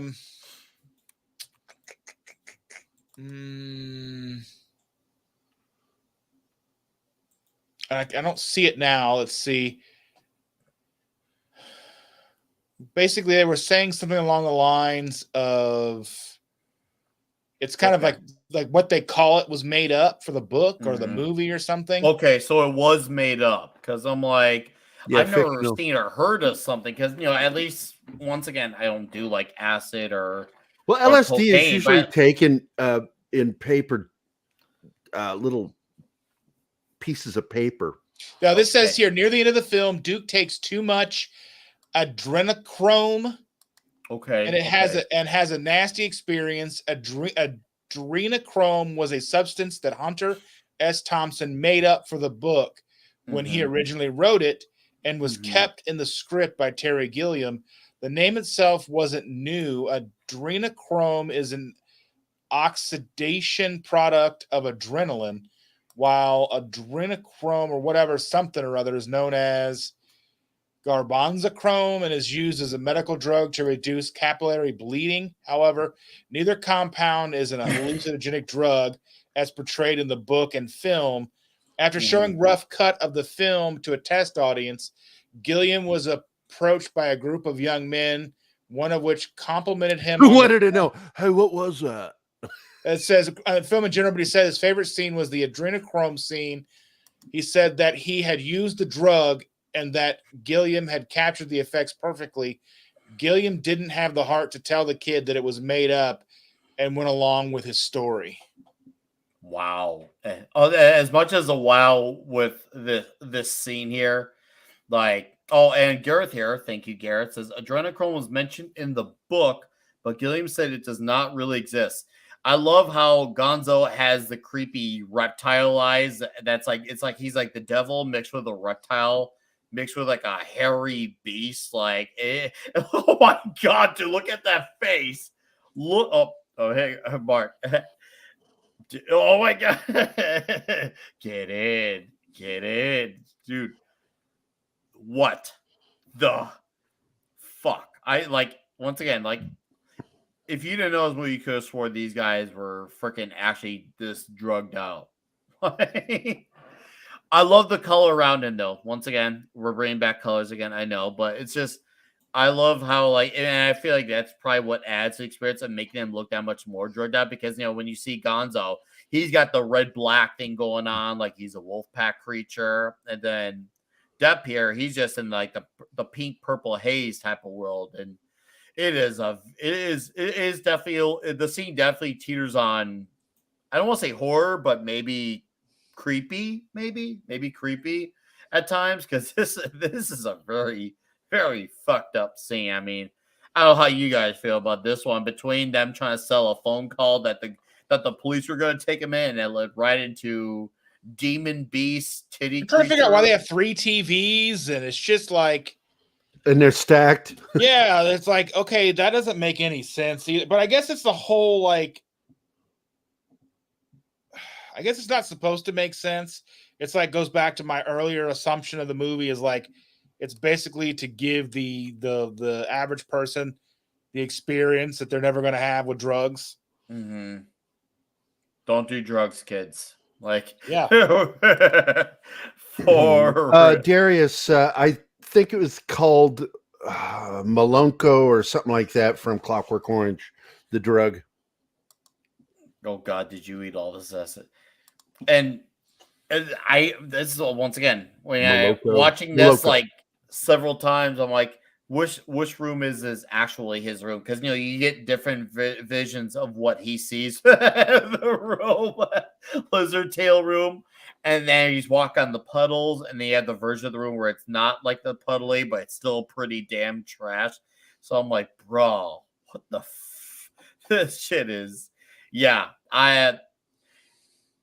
oh, like, dude, look at this fucking room. Like, Dustin, do you ever hit this type of level with your room? No. Gary, did you? What's that? Wait, I was watching. Did you ever peek to this type of level where you got freaking Z on your head and your room looks this disastrous? Did you ever ascend to this point? No, but God damn it, I've been around people that were like that when I was. I got to tell you something, man. If somebody got fucked up around us and passed out, we would dick face the shit out of them. Oh, and they'd wake up with shit written, penises drawn on their faces. Luckily, I avoided that. But one time, I think it was a New Year's Eve, I woke up in the morning with one of the worst hangovers I've ever had in my life, and my phone was in Japanese. Trying to figure out how to fix that shit. Trying to like, what a fucking ridiculous sometimes you would hangover. fuck with it, and that's what happened. and Mark is right. It looks like some college dorm room. And a common thing with college dorm rooms is always a fucking broken toilet. There's always something about the toilet went to shit. Figuratively, man, hopefully never literally, but college dorm rooms and toilet issues are well. The good thing is, like, when my middle kid was at IU, like, he was in one of the older dorms, and so they had like the room he was in had 4 dudes in it. 4 dudes, go on. I mean, I feel like Mad should be here for this, but he should be. 4 dudes, keep going. All right, I'm in. Anyway, but like, so they were like, 4, twin size bunk beds. 4 sets of like 4 desks. I mean, it was like tight. And then, but they didn't have a bathroom in their dorm room. They had one like in the middle of the hall. So like their hall was like a co-ed floor. So like their room, like their whole hallway was all guys, and then there was like a split off after the elevator where it went the other direction, and that was the girls' wing, I guess. But they had their own set of bathrooms, and the guys had their own set of bathrooms with like stalls and all the showers and everything. So at least in that instance, I don't think they ever had broken toilets, but I think that was where all the freshmen and shit were. Oh, hey, there's our favorite monkey here. Dude, look at then he does the different songs. You see the different scenes play out. Like, dude, like once again, absolutely fucking crazy. What is this? Oh yeah, it's where you start to see the conglomeration of everything they're trying to do. They're starting to get to a point where they're peaking with all the shit that they're getting away with. Like, you start to see like everything starting like add up now. Like they're getting to a point where they need to call it a day soon. And Mark, my roommate wouldn't clean his dishes. I don't know what started growing out of his leftover tuna dish. Although that's so fucking gross. 4 dudes, no bad, no bad. This sounds like a really amateur board. Oh my god, dude! Right? And I see Mr. Bryant Barth has a question here about what happened with Mr. He's Terry not doing Gilliam. anything. Yeah, he's just not. He's not. His active. last film was The Man Who Killed Don Quixote. I don't think he even has much involvement with the Time Bandits series, past creating the characters, etc. I've not heard anything about him working on it, so I don't know if he's retired or what. He's still alive. No, he's definitely alive. Maybe he's on a break. I don't know. I don't recall making like I'm done. This is my retirement, but he's definitely not really been active either. He's just been quiet. I mean, that film tanked. The Man Who Killed Don Quixote. It just nobody liked it, so he just I don't know. Probably gave up for a little bit. It happens. We all have our bad moments. Well, he wasn't involved with that Stars series, the American Gods, though, was he? That was one of his books, wasn't it? No, there you go. No, and Soul Assassin, yes. I wouldn't say straight dorm room, but my friend's apartment at the time, the first one who ever moved out, it was very much like a dorm room because I had been to a few college parties, and I can say I can compare contrast very confidently, and not for better, definitely for worse. Yeah, it was very much like that. Like, dude, like once again, between Neil Gaiman wrote American Gods. Now I get them confused. Yeah, it was Neil Gaiman. It wasn't. Gilliam and Gaiman, bro. It happens. It's okay. We all do it. We all have our blonde moments. That's for sure. I've had some horrifying experiences. There was a time where we had to have like 15 people cleaning up a place, and it still took forever to clean up. I remember one time the police arrived at one of the parties, and the guy whose apartment it was like, "Hey, can we speak with the guy who lives here, who owns the place?" And then like he was like, "Hey, awful officer," and they fell down, face planted on the ground right in front of the cop. And I'm just like, oh no, like we're so fucked here. But for some reason, the cop just let it go and said, "Just turn it down." And there's no ticket, no warning, just he let it go. I can't believe. I don't know if he just saw him like, this guy's pathetic. Like or he just said, "You know what? I've seen worse shit," or maybe something else came up. I don't know, but he let it go, man. And the fact that he saw the homeowner under 21 faceplant right in front of him, probably too much paperwork. Yeah, maybe that's what it is. Maybe it's too much. I don't know how the law works. I mean, obviously, I have a few friends who were in law enforcement. Maybe they could answer a question for me to ask them for another Maybe time. you guys weren't causing enough trouble to really worry about it. You guys weren't being violent and shit. We definitely weren't violent. We were just loud. Dumb, we were really loud. Kids. Yeah, we were that dumb. Probably had a lot to kids. do with it. And that could be. And yes, anywhere I did go, it was a college party. Dude, I said not, and this is really oddly coincidental, but we had a Johnny Depp cardboard, and that's when Axe body spray was like the hot commodity. You know how Axe is super flammable. I used the Axe can on the Johnny Depp cardboard, and then all of a sudden we had a lighter, and it accidentally set the cardboard on fire in the front of the front yard. And that was right across the street from the police station, too. I cannot believe the police station did not notice us setting that cardboard on fire. We should have gotten caught. Like, seriously, we should have had them because we were banging glass against the floor. We had a Chuck Norris style pyramid that I roundhouse kicked in the front yard. Like we had RB sandwiches we were throwing at each other. Barbecue sauce got everywhere. Like it was absolutely crazy. But it was fun, and this was all being done in the front yard. And like I said, we all should have I can't believe right across from the police station too.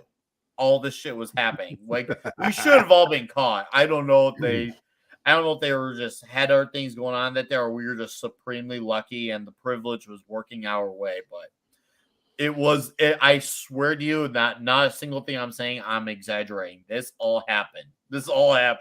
Cardboard and all, because then for some reason I passed out next to a Michael Jordan cardboard cutout. Don't ask how I got there, but Michael Jordan it was. No, but I had no cool destroyed car where I got to level a fence.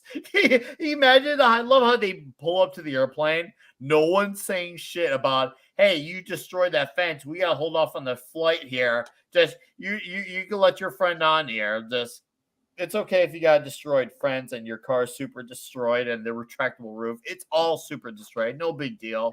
We'll let you on anyways. And you guys want to head to that at all? Well, I was going to answer the one question that I spotted in there about Ellen Barkin, was the waitress in that cafe scene. Yeah, she's still working. The only thing I really ever liked her in was Buckaroo Banzai. I thought she was weird looking. Her eyes are too far apart or something. It was really weird.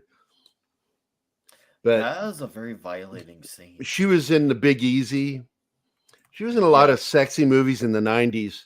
Mm-hmm. So this movie was kind of a turn for her to be in a legitimate dramatic film that was a possible Oscar nominee. Even though this movie didn't do well. Like this movie, I think it bombed actually. It either severely underperformed or it bombed at the time. This was definitely one of those things that gained a following over time type of deal. This is not like on DVD. It's a cult classic. Yeah, it's a cult classic. It was definitely like The Big Lebowski too, which coincidentally were both 1998 flicks. Like I don't know if it was like our generation, because I mean I don't want to ask your age, Gary, but obviously I came from a generation where we discovered I'm 57, dude. I'm not 57. Afraid to say. Okay.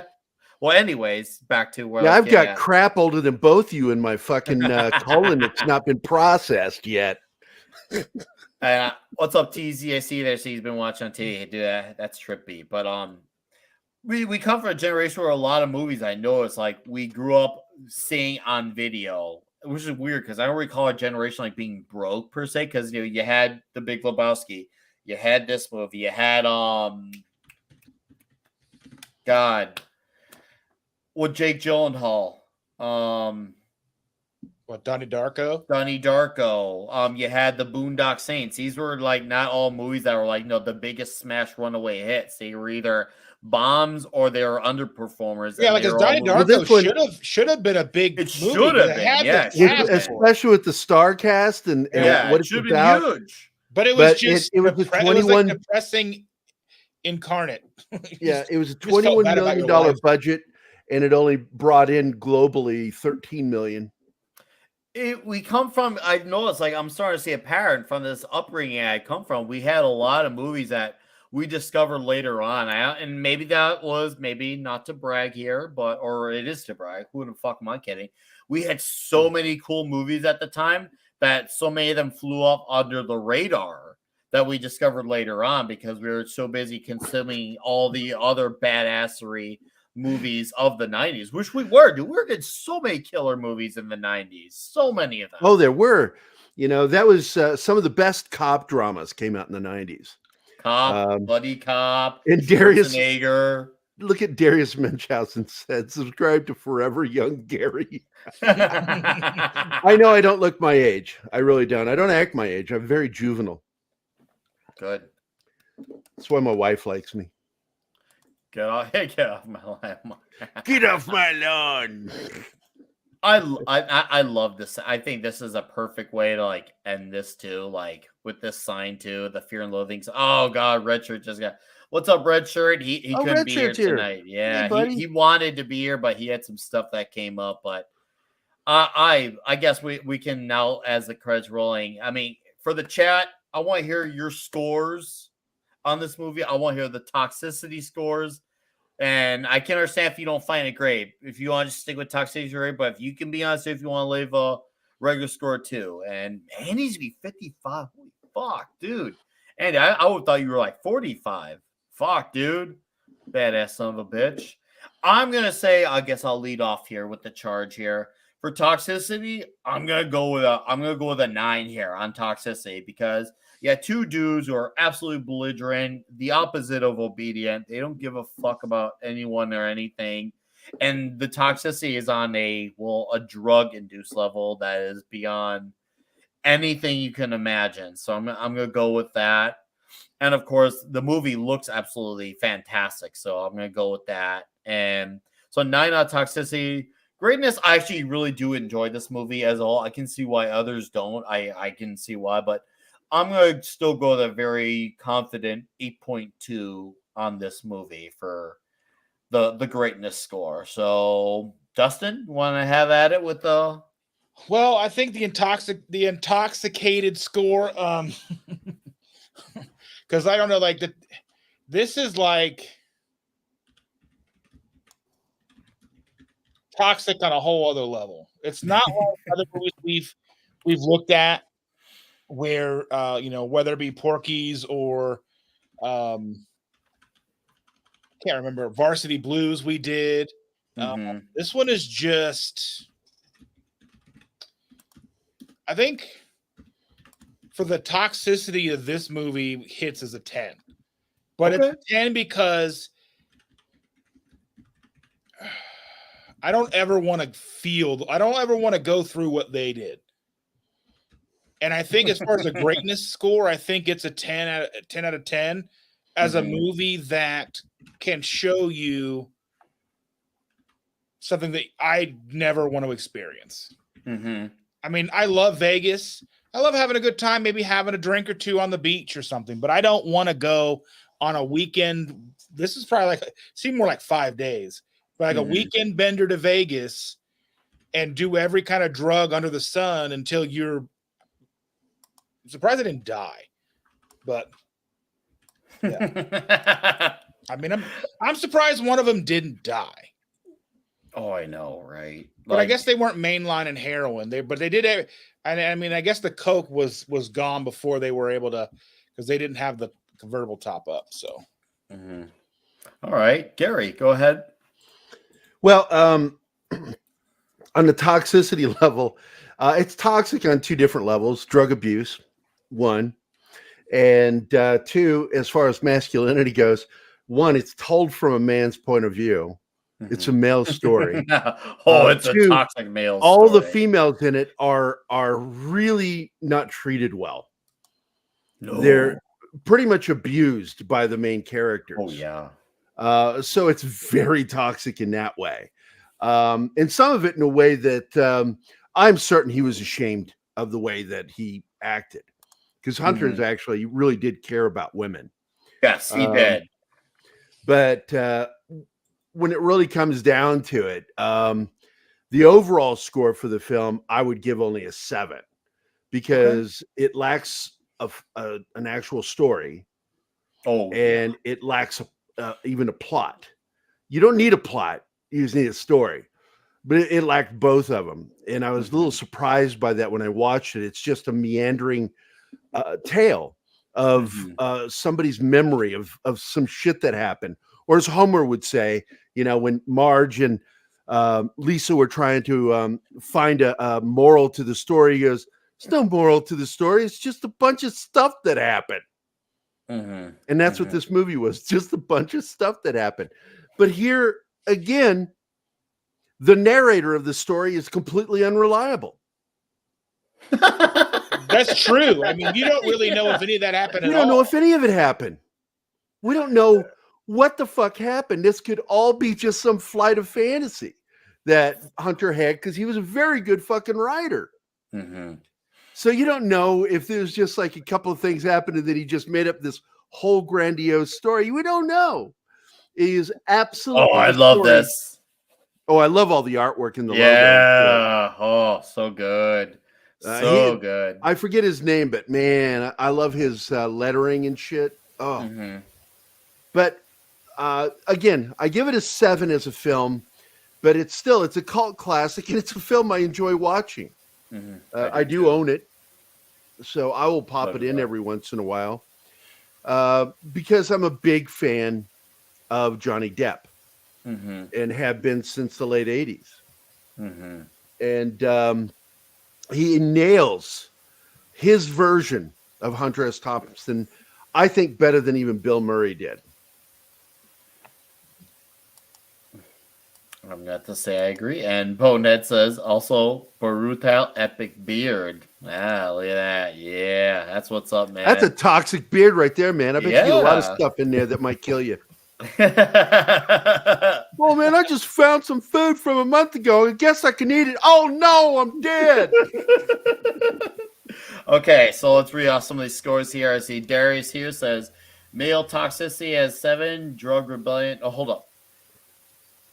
Mark, you want to sound off? Oh, sure. Yeah, I figured I'd pop in at the end. I got my cough drops hey, going, but yeah, thanks. I forgot you were even here, man. Yeah, well, I was in the back. I was in the back. There, I know. I'm so just messing with I was in the back of the theater throwing popcorn at everyone. But no, it was this movie. It was like only the second time I've watched it. I don't know if it's something I want to watch again. I think it's like a warning tale of what the hell can go wrong. It is. It really could be one of those. Yeah. It's like Born on the 4th. Cautionary tale. Born on the 4th of July with the cruise movie. I never wanted to watch that again. It was just so depressing. So there's some movies that are really good, but you just don't want to go through again. I think someone mentioned that. So yeah, we're talking about that at the beginning. Yeah. Yeah. So I agree with Gary. I give it a 7 for overall, greatness. You're 100% right. It's just a trip, right? It's just a road trip. It's it's a road movie. With no destination. Yeah. They were in Vegas and milling around in 2 different hotels. That's where they started too.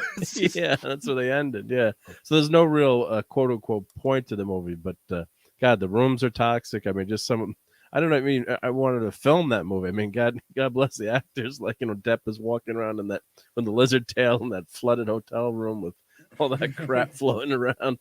So yeah, it's definitely toxic. So I give it a 9 for toxic with the drug use, and they're really nasty to the that waitress in the end. That was kind of a cruel scene, and almost that's the rest of the movie. Throughout the film. Every female is treated like shit. Like shit, yeah. So, but it's just I don't know if I want to pull out again, but I appreciate appreciate the what they did and the cinematography and the music but man, it's like you got to be in the mood for that kind of movie, I think, to watch it. So. But everyone should watch it once, I think, just to experience the takeaway. Yeah. All right. Well, thank you, Mark, and thank you for coming back on. And once again, dude, thank you for keeping the visuals going. That was great. Welcome, I'm sure the chat greatly appreciates that. We all do on the panel, so thank you. Darius here says male toxicity 7, drug rebellion toxicity 10, overall score 8.5. Rich right here says toxicity 9, great 8.5. This might be my favorite performance by Depp and a fantastic adaptation of an utterly surreal book. I still think that Donnie Brasco is better, but it is really good. I agree. Soul Assassin, toxicity 9, drugs boost score 11 out of 10. Overall, damn good movie. Brahma says toxicity 7 for drugs, and Lucy overall 7.5. I'll rewatch it if I run across someone who has. Yeah, right. It definitely is that flick. You have that friend, and the friendship's growing real good, and you feel like you I guess you could say you have that extra level of open. Bro, I gotta break you into this shit. It's that you break your friend to that crazy experience, and especially if they're like more of the sheltered kid. Like, oh, dude, you gotta see this shit. We all had that friend like in school, and I had a few of those. And I'm like, you gotta see this shit. And Gareth here says I'll give it an 8 only because it's just a tad too cartoonish to be really nasty. It gives the movie a lot of charm. I appreciate that feedback there. All right. By the way, Red Shirt, what he says up here absolutely goes along with what I said about him being the unreliable narrator when he says, "Remember Thompson's definition of gonzo journalism: Mhm. never let the facts obscure the truth." Amen. Amen. That was his motto, Yeah. man. Oh, I was going to share off next week's movie, but before I do, Toxic Man Flu says toxicity is 10. There are more toxins in this film than in me. 7 on the film because the bugs in the glass makes me retch. Oh yeah, dude, the bugs where he's just like freaking out in the beginning, or when they saw the everyone turned to lizards at the bar. Like, dude, this movie is just The peanuts turned to bugs, right? Yeah. Ugh. Yeah, the worms and Let's get shit. worms. oh, in the jar, in the Yeah, jar. yeah. Oh yeah, and of course I also think that it was a great film for cameos. oh yeah, a lot of memorable appearances. Tons of really good cameos, good actors, including Barkin as the waitress. Oh yeah, you're right. No, you're right. Yeah, Ellen I keep Barkin. forgetting about that. Again, her best performance in my life was in Buckaroo Banzai. I love that fucking movie. Banzai. Well, guys, Yeah, that is well, don't get in the car if Johnny Depp is driving by, right? With that picture. Yep. yes. You know, Do, with the, do not get in. Do not. We Get this in. is Get in. this is our disclaimer. Do not do any of these things. Everything on here was done by professionals. Get in. Do go to Yeah. Vegas. Do have a don't good get in. time. Do not do a trunk load of drugs. All right. And with that, for next week's flick, guys, you know this movie. It's a fucking classic, and we're gonna get not only a lot more uplifting up in here. Adrian. We may have to do a montage because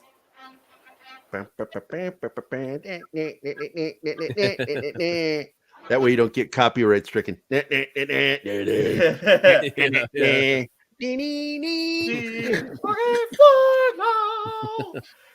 Next week we're gonna talk the all-timer, the incredible Rocky, and I'm going to say though, like that is gonna be we're gonna bump things up now. We're gonna punches in here. I want everyone to have their own montages. It's gonna be wild. This is going to be a hard one because it's also a romantic film. Yes, it is, and it's going to challenge us. It's about a man and his dog. I mean, Turtles. Local We got pet store. turtles. We got turtles. That's right. He's got a pet turtle too. Yes, Rocky. Adrian. Yes, Adrian. Yes, we're gonna do Rock. It's gonna be great. I've been wanting to do this one, and placing it was really tough and tricky. But I'm like, this is it. Yes, it is a masterpiece, and that's why we have to talk about Rocky. So before we oh god, plug the channels, I just want to say once again, guys, thank you, all of you sticking around. Supporting Toxic Tuesday as per usual. This is absolutely insane that it has become this crazy fun show that it has been. And of course, we have a few new faces too. Welcome. Hopefully you liked what you saw and you come back for more toxicity because Gary here appreciates it. Dustin does. Mark D does. And you'll have 70s back in the fold with us too. You'll probably even have Tom back with us as well, Mr. Tom. It's Connors. weird doing a show without that Scottish guy. I don't know what he said, really, but I like him. Yeah. Oh, Rocky gets very talked when he says seducing Adrian. Yo, suck, Rocky. Shut up, Mick. Like I can't wait to do a bunch of Mick impressions. So you're a bum. Good. You're a bum, Rock. You're a bum, Rocky. You're a bum. God, Mick was such could have been a contender. Oh wait, that's a different movie. Yeah, we'll have to do some clips so we could, play like 5-second. No, clips. we will. We'll do clips for this one. We're gonna do clips for Rocky because how the fuck could you not? Seriously though, thank you for supporting the show, and I hope to see you all soon.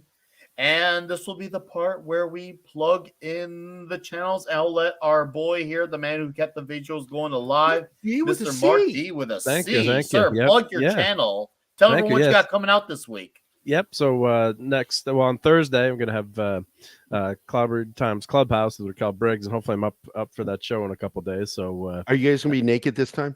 No, we're not. We're not doing it this time. No, we're in our Star Trek uniforms. Yeah.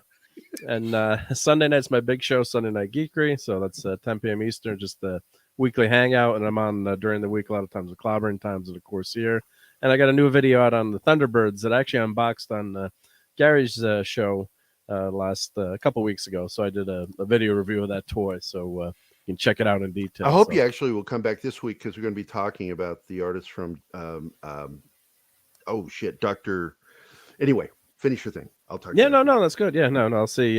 This weekend's a busy weekend. Got some family stuff going on, but if I'm around, I'll definitely get in there. And yeah, I'm just trying to recover, so not too many videos this week, but appreciate you guys. Doc Savage subbing. Yep. Oh, Doc Savage. Yeah, Doc Savage classic. Yep. So and Clobbering Times is expert on that too. So yeah, but he's going to be on. He's going to be on this weekend. Yeah, Friday. Oh, good. So yeah, looking forward to seeing you guys during the week. And thanks for putting up with my gravelly voice. Nah, dude, Mark, it's fine. Hey, once again, dude, the fact that you suck out to do this, it's always appreciated. I'm Gotta sure be toxic on Tuesday. Yeah, see, that's how committed Mark is to the toxicity. He still comes on here, even if it's a backstage role. He still comes in. He supplies the visual to keep the toxicity oozing for us. So we appreciate that. You're welcome. You're welcome. Yep. And as Mr. Andre Einher like to say, and with that, Mr. Dustin, plug in your channel. I've got Keto channel. If you're so inclined, we do reviews, we do recipes. We're still working towards being monetized.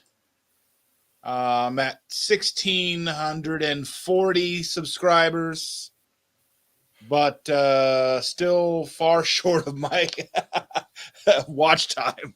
But that's okay. I am working hard to get that taken care of. Do you have any playlists we could go watch, or? Yeah, everything should be in playlists. There's I have playlists for some of the people that I've talked to.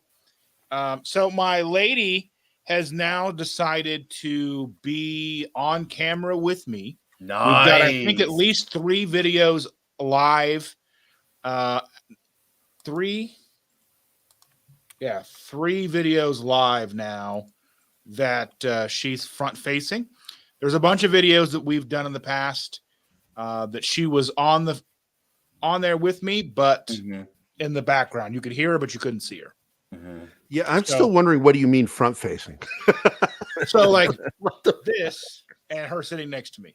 Oh, okay. So otherwise, and if you look at some of the older videos that we do, it's me looking into the camera, and then we both got lav mics on. She's sitting off camera. Yep. He's right. Gotcha. Now I get it. Okay. Oh, cool. All right. Well, guys, you heard it. Yeah, go get seriously. Let's get this man his watch hours, because he's way past the number in subs, but let's get those hours so we can get this man monetized. And Gareth, thank you for subbing to the channel. I hope to see you again soon. And last but not least, Dustin, by the way, thank you, sir. And now Gary of the Pop Culture Minefield. I can do that with my eyebrows. Can you? I want you to plug all your plugs. I'm gonna plug something, baby. I'm actually not going to be on the show this week.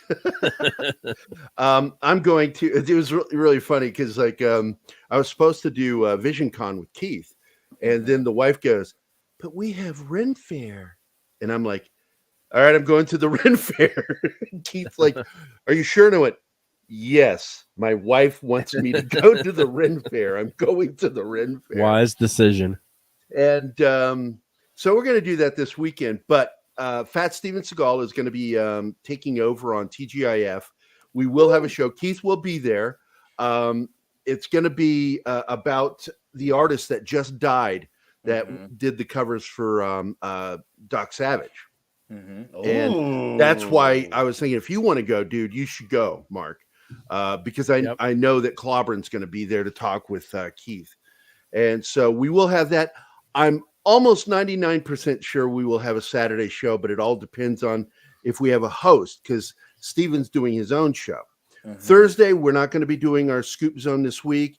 We were supposed to record it today, and nobody felt good today because whatever it is that Mark D with the C is spreading, he's giving it to everybody. On the Sending that on the airwaves, yep. Apparently, it's chlamydia. I think it's chlamydia. At least it's treatable. It's not really. It's it's not really treatable. You can try to stop it, but it's worse than herpes, but less scary than herpes. Like Because He's a little like pissed I in think they said like 60% of Americans are walking around with chlamydia and don't even know it. I hate it when that Yeah. happens. Yeah, it's like because it's so common. But unlike herpes, herpes is better than love because herpes lasts forever. And but we will be getting back to our regular business next week, and I'm looking forward to our movie next week, Rocky. Man, I after we do the show, I'm going to show you because I was a Golden Glove boxer. A lot of people don't know that, and I'm going to show you some old Dude. pictures because Rocky inspired me to be a boxer. Cool. I know it's dumb. A movie no. made Stallone. Hey, We might have to do a full. We might have to go a 3 hour for that one. Seriously, that one just because of how much like how fun the movie is, how story is, how inspirational it is. and I love the idea that you're going to it's show that clips movie. too, and maybe we can find some behind the scenes stuff too because We will. I loved how they went about doing the fight scene. I've got at my the end. vinyls to show off and all that good stuff. I got some Rocky shirts too. So yeah, we'll trust me. We're gonna put out all the Excellent. stops for this. One last thing I will be Yeah, doing. yeah. I brought it up earlier. I'm going to start a new show. It's members only. Ooh, First, gotta have your member.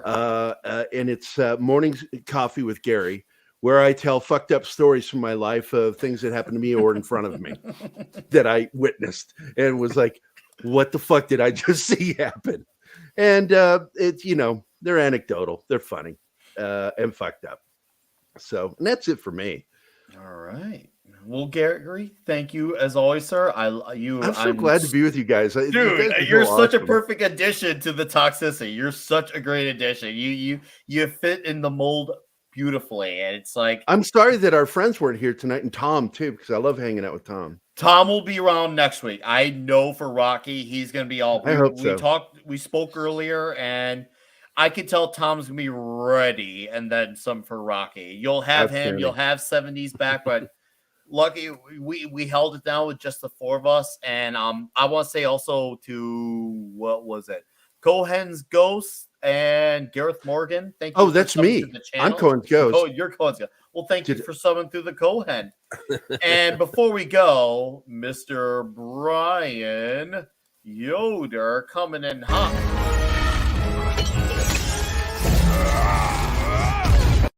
Mr. Brian for $20 says, "Sorry I'm late. Pizza for everyone will do it. I apologize. This is the wrapping up of the show. Please catch the replay. But thank you for the $20. I appreciate that.